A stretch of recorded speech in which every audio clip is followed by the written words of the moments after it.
you very much. Let me echo the sentiments of my immediate boss, Mr. Felix Koskei, through that speech, that the imperativeness of good governance cannot be gainsaid in our beloved country, Kenya. And I want to commend the Institute of Certified Public Secretaries for working with us, in partnership with us in government, to strengthen the corporate governance framework within the public sector. We are aware as government that we need to strengthen the corporate governance framework within the public sector so that we can have efficiency and effectiveness in service delivery to the people.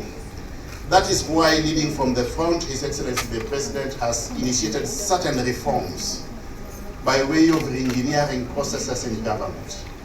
A good case in point is digitalization, to enhance efficiency and effectiveness in service delivery as one of the mechanisms of improving good governance. Would you believe that before we embarked on the process of this digitalization in government, we used to collect an average of 60 million shillings per day by way of revenue. Today, courtesy of digitalization, on a good day, we collect up to about 1 billion shillings on a given day. The sources of revenue remain the same. The sources of revenue remain largely the same. The people in government remain largely the same, but what we have done is to seal the revenue leakages. Yeah, the revenue leakages courtesy of digitalization.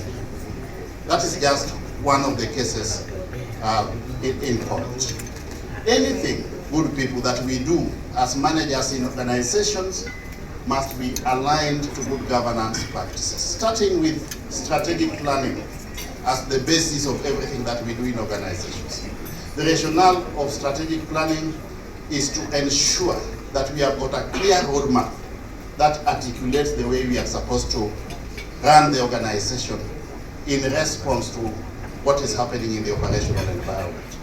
When it comes to putting in place organization structures, again, we come up with structures that facilitate implementation of the strategic plan as a mechanism of strengthening good governance in our organizations. Staffing in equal measure. We go out of our way to get people with the right skills, competencies, and capabilities to enable us realize our goals and objectives as is articulated in the strategic plans.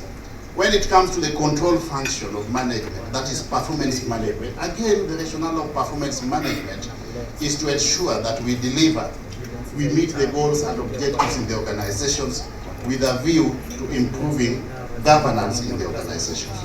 I want to assure you that as government, we will work in partnership with you as an institution, as an organization, as we equally work with other professional bodies to strengthen the governance framework within the public sector.